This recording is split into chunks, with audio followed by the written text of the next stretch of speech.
Assalamualaikum warahmatullahi wabarakatuh. Selamat datang di kuliah kimia dasar. Untuk saat ini, untuk pertemuan kali ini kita akan membahas tentang bilangan kuantum dan tabel periodik unsur. Di sini kita sudah mulai memasuki sedikit perhitungan ya. Nanti kita lihat apa saja yang akan kita bahas.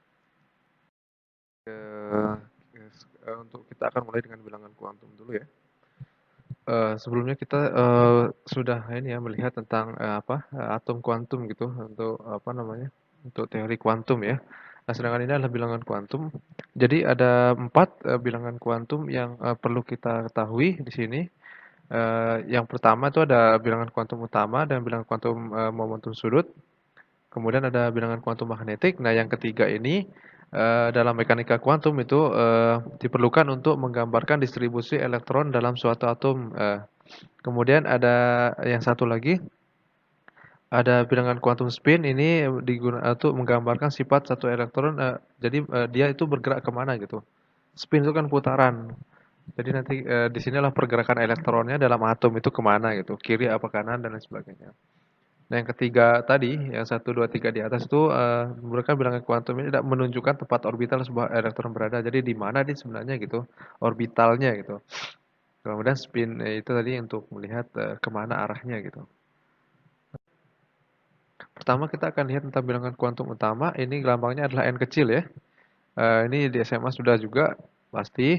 Nah ini bilangan kuantum utama ini n ini menunjukkan tingkat energi suatu orbital. Jadi dia di kulit mana sih gitu ya?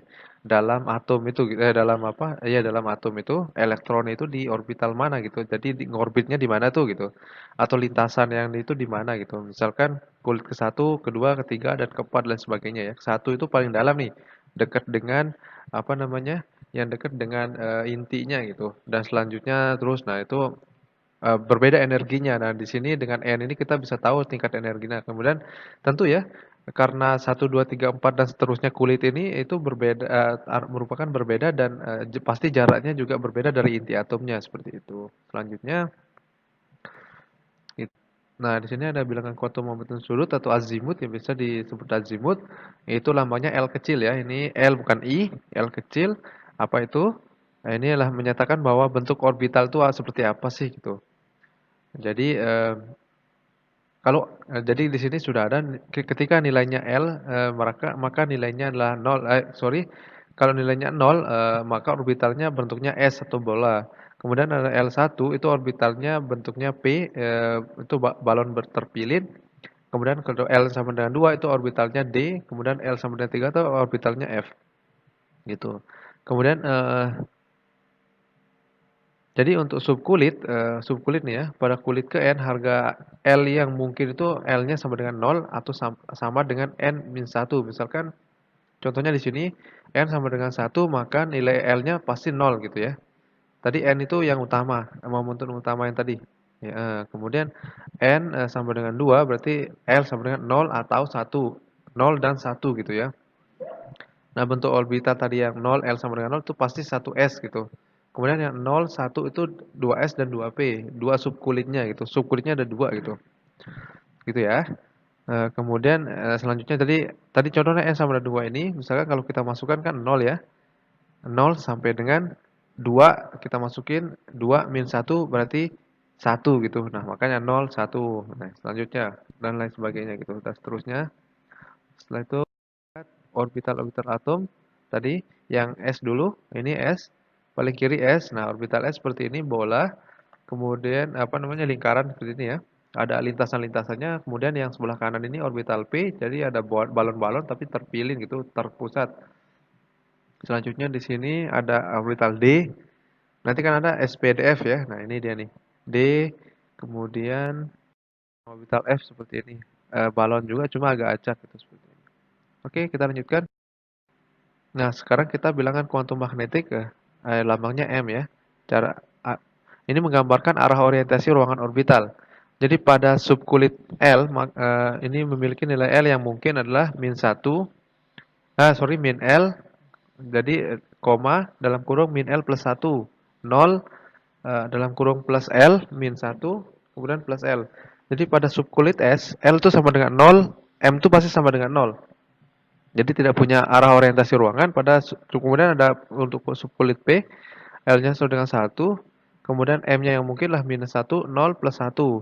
Wah, jadi punya 3 orbital dengan arah orientasi ruangan PX, PY, dan PZ. Nanti kita lihat ya. Sekarang kita lihat seperti apa contohnya.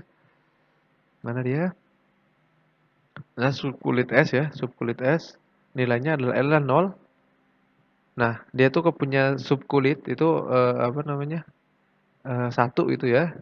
Berarti nilainya adalah 0 gitu. Setelah itu nilainya M. Nah, kemudian nilai M-nya adalah 0 gitu seperti itu. Oke, selanjutnya subkulit P nilainya adalah L-nya sama 1 ya. Ingat ya tadi L-nya 1. Nilainya berarti minus 1, 0, plus 1 gitu ya. Dia punya 3 subkulit. Jadi nilainya adalah 0 dulu, kemudian yang sebelah kirinya adalah sebelah kanan plus 1, kemudian sebelah kirinya adalah minus 1. Nah, begitu caranya buatnya ya. Berarti nilai M itu adalah minus 1, 0, plus 1. Nah, begitu. Kemudian setelah itu subkulit D nilainya adalah 2 ya tadi. Berarti kalau D itu punya subkulit itu ada berapa? Ada 5 ya. Nah, seperti ini 1, 2, 3, 4, 5. Nilainya berapa? Berarti 2 ini. Plus 2 atau minus 2 paling besar. Tapi kita tulis dulu mulai dari 0. Kemudian ke kanan plus 1. Ke kiri minus 1. Setelah itu plus 2 dan sebelah kanan minus 2. Nah, otomatis nilai M magnetiknya adalah minus 2, minus 1, 0, plus 1, plus 2. Nah, seperti itu. Begitu juga dengan F. Sama subkulit F-nya. Nilai L-nya kan 3. Berarti 3, eh, apa namanya? 3. Berarti nilainya adalah 5 ya. Subkulitnya ada 5. Oh, sorry. 7 gitu. Nilai 0 dulu. Kemudian sampingnya plus 1. Minus 1. Plus 2. Minus 2. Plus 3. Dan minus 3. Dan nilai M tentu sama minus 3, min 2, min 1, 0, plus 1, plus 2, dan plus 3. Seperti itu caranya ya. Baik, semoga jelas. Kemudian kita akan dengan quantum spin atau putarannya kemana sih gitu elektron itu di dalam atom itu sendiri gitu. Apakah ke kiri, apakah ke kanan. Nah, nilai S itu adalah setengah ya. Tapi tentu sekarang arahnya, nah gitu. Ketika dia arahnya ke kanan mengikuti arah jarum jam itu S-nya plus setengah ya. Tapi kalau dia berlawanan dengan arah jarum jam manakah? Nilainya minus setengah itu aja bedanya. Dalam satu orbital dapat diisi maksimal 2 elektron yang memiliki arah rotasi yang berlawanan. Nah, jadi arahnya pasti dalam satu orbital itu dapat diisi maksimal 2 elektron tapi memiliki arahnya pasti berlawanan gitu ya. Oke. Contohnya di sini He. Mana yang benar ini kira-kira? Nah, dia bilang dapat diisi maksimal 2 elektron yang memiliki arah rotasi yang berlawanan ya. Nah, ini dia elektronnya berhadapan atas-atas, salah ya.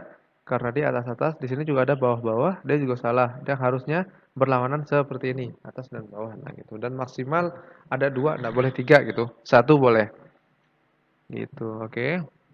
Begitu. Sekarang kita lihat hubungan ya, tabel hubungan utama namanya magnetik, azimut, magnetik dan spin gitu. Ini dia. Jadi bisa dilihat ini persamaannya gitu. Jadi kalau n-nya 1, L-nya 0, M-nya pasti 0, kemudian subset 1s pasti. Kemudian number of orbital, jumlah orbitalnya adalah 1. Oke? Dan lain sebagainya dan seterusnya. Kemudian sekarang kita lihat contohnya ini dia, sorry, ini contohnya yang satu orbitalnya 1, ini 1, ini 3 ya orbitalnya. Nah, ini jumlah maksimum elektron yang ada di situ. S itu ada 1, maksimumnya ada 2 gitu ya, elektronnya. Tentu tadi karena dia kan 1 anunya orbitalnya gitu. Karena dia lubangnya 1 gitu. Orbital itu lubangnya 1. Kemudian P itu ada lubangnya 3 ya, otomatis 3 kali 2 6 maksimal kan. Karena di satu orbital lubang itu ada 2 gitu. Dan seterusnya. Begitu ya. Ini dia. Nah, seperti ini contohnya. 2 begitu. Terus yang 6 kan ada 3 tuh. Nah, orbitalnya 3 berarti yang ada dalam 1 2 3 balik lagi ke bawah 2 6 4 5 dan 6. Nah, gitu. Selanjutnya kita akan lihat energi orbital. Energi orbital itu dari paling kecil ya, dari 1s itu meningkat ini. Perhatikan grafik di sebelah kiri ini, energinya meningkat gitu ya.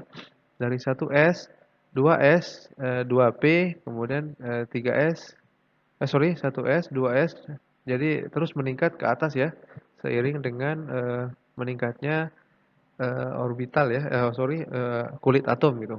Terus dia meningkat. Sampai yang besar ini 5F, 4F itu besar sekali energinya. Baik. Nah, ini apa namanya? Bentuk dari ininya tadi energi orbitalnya ya. Nah, coba bisa dilihat di sini perhatikan arah panahnya gitu.